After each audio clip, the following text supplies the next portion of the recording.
একেলগে কাম কৰি জুবিনক সদায় আমাৰ মাজত জীয়াই ৰাখিম।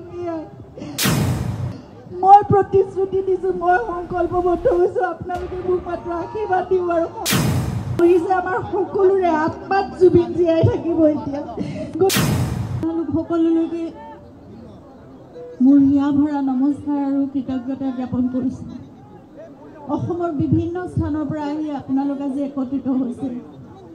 এক মাহ পাৰ হ'ল, জুবিন আমাৰ মাজৰ পৰা গৈছে বুলিতো ক'ব নোৱাৰোঁ, কিন্তু এটা অভাৱনীয় ঘটনা ঘটি গ'ল, যিটোৰ পৰা এক মাহ পাৰ হ'ল আৰু আপোনালোকে এতিয়াও সেই মৰম আশীৰ্বাদ প্ৰাৰ্থনা একেদৰে সদায় জনাই আছে তেওঁৰ বাবে, আমাৰ পৰিয়ালৰ বাবে, তেওঁৰ ন্যায়ৰ বাবে। যি ঘটিছিল সেই সকলোবোৰ আমি ভালদৰে জানিব লাগিব, সঁচাটো জানিব লাগিব। সেই সকলোবোৰৰ বাবে আপোনালোকেও এখন যুদ্ধ কৰি আছে, আমিও পৰিয়ালৰ সকলোৱে আমি জানিব বিচাৰিছোঁ আচলতে সঁচাকৈ সেই দিনটোত জুবিনৰ লগত কি হৈছিল। আমাৰ মাজতো বহুত অন্তৰ্দ্বন্দ্ব চলি আছে, ইয়াৰ ভণ্টিও আছে লগত, আৰু আমি সকলোৱে বুজি পাওঁ আমাৰ অন্তৰৰ ভিতৰত কি চলি আছে। তাৰ উত্তৰ নিশ্চয় আমি পাম। এক আস্থাৰে, শান্তিৰে, ধৈৰ্যৰে আমি অপেক্ষা কৰিছোঁ। নিয়মত হওক, শুদ্ধভাৱে হওক,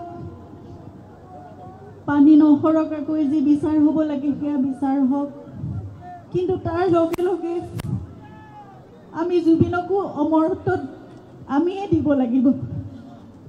আমিয়ে সদায় আমাৰ মাজত জুবিনক কঢ়িয়াই লৈ ফুৰিব লাগিব, আৰু জুবিন আমাৰ মাজত সদায় তেওঁ যেনেদৰে আছিল তেনেদৰে সদায় থাকিব লাগিব। তেওঁৰ আদৰ্শ, তেওঁ যেনেদৰে গোটেই অসমখনক, গোটেই উত্তৰ পূৰ্বাঞ্চলক ভাল পাইছিল, সমগ্ৰ মানৱ জাতিক ভাল পাইছিল, প্ৰকৃতিক ভাল পাইছিল, জীৱ জন্তু পশু পক্ষী সকলোকে, গছ গছনি যেনেদৰে ভাল পাইছিল, সকলোকে আমি তেনেদৰে মৰম আমাৰ মাজৰ পৰা দি যাব লাগিব। আমি ভাবিব লাগিব যে আজি এজন জুবিন নহয়, আমাৰ মাজত কোটি কোটি জীৱ জুবিনৰ, আমাৰ সকলোৰে আত্মাত জুবিন জীয়াই আছে, আৰু সকলোতে জুবিনে আমাৰ আত্মাত এতিয়া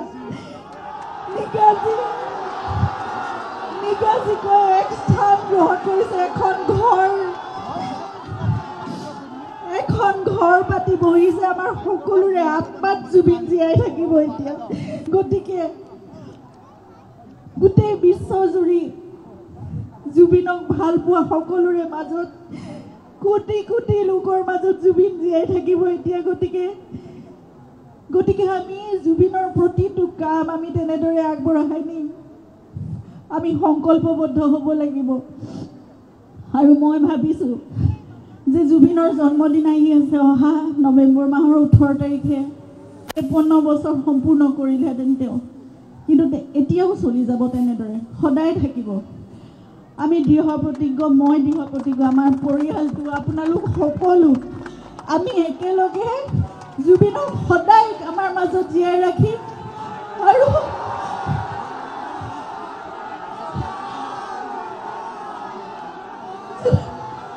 জুবিনে কৰিব বিচৰা সকলোবোৰ কাম আমি কৰি যাম। এজোপা এজোপা গছৰ মাজত জুবিনক জীয়াই ৰাখিম, প্ৰতিটো পাতত জীয়াই ৰাখিম। সেয়া ৩৬,০০০ গীতৰ মাজত জুবিন জীয়াই থাকিবলৈ, সকলোৰে কণ্ঠত জুবিন জীয়াই থাকিব। জুবিনৰ সকলোবোৰ গীত, তেওঁ লিখা, তেওঁ কম্প'জ কৰা সকলোবোৰ গীত আমাৰ বহুত পলম হ'ল, কিন্তু এতিয়াৰ পৰা আমি চেষ্টা কৰিম যে সেই সকলোবোৰ যাতে আমি শৃংখলাবদ্ধভাৱে আমি ৰাখি যাব পাৰোঁ আমাৰ ভৱিষ্যত প্ৰজন্মৰ বাবে। প্ৰতিটো পদক্ষেপত আপোনালোকে আমাক সহায় কৰিব লাগিব, আপোনালোকে নিজেও কৰিব লাগিব সেইখিনি। আমি গছ ৰুই যাম, সেউজ কৰিম অসমখন, উত্তৰ পূৰ্বাঞ্চলখন, জীৱকুলৰ বাবে আমি কাম কৰি যাম। নতুন প্ৰজন্মক লৈ জুবিনৰ ইমান সপোন আছিল, আৰু সদায় জুবিনে আৱেগত কান্দি উঠিছিল যেতিয়া নতুন প্ৰজন্মই কিবা এটা ভাল কাম কৰা দেখিছিল, যেতিয়া তেওঁৰ ওচৰলৈ আহি কিবা এটা কৈছিল যে এইটো কাম মই কৰিছোঁ দাদা, এইটো চাই দিয়ক। মোৰ ওচৰত আৱেগিক হৈ গধূলি ৰাতি আহি পেলাই মোৰ ওচৰত কৈ কান্দি যায়গৈ, চকু পানী ওলাই যায়গৈ। দেখিছানে, সিহঁতে ইমান ভাল কাম কৰিব পাৰে, মোৰ কিনো প্ৰতিভা আছে, সিহঁতৰ মাজত আৰু বহুত প্ৰতিভা আছে, সিহঁতে মোৰ অসমখনক বহুত দূৰলৈ লৈ যাব গতিকে সেই সপোনবোৰ আমি পূৰা কৰিবই লাগিব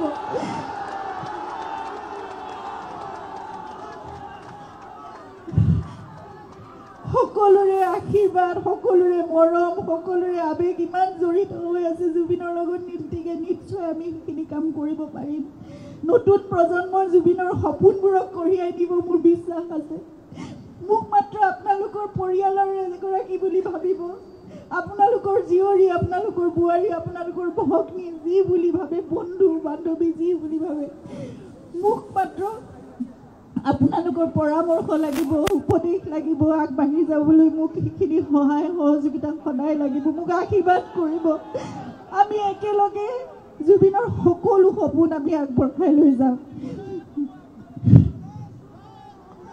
আৰু আপোনালোকৰ এইখিনি সাহস হাজাৰ হাজাৰ লোকৰ মোৰ পৰি আশীৰ্বাদ মৰম আছে কাৰণে আজি এটা মাহ মই আপোনালোকৰ মৰমৰ মাজতে জীয়াই আছো মই থিয় হৈছোঁ আহি ইয়াত উপস্থিত হ'ব পাৰিছোঁ নহ'লেতো আমাৰ ঘৰখন থান মান হৈ যোৱাৰ দৰে হৈছিল কিন্তু তথাপিতো আমি একেলগে আজি আপোনালোকৰ আগত থিয় হৈছোঁ কাৰণ আপোনালোকে আমাৰ শক্তি আপোনালোকে আমাৰ সাহস আমি মুঠতে একেলগে কাম কৰি জুবিনক সদায় আমাৰ মাজত জীয়াই ৰাখিম এয়াই মই প্ৰতিশ্ৰুতি দিছোঁ মই সংকল্পবদ্ধ হৈছোঁ আপোনালোকে মোক মাত্ৰ আশীৰ্বাদ দিব আৰু সহায়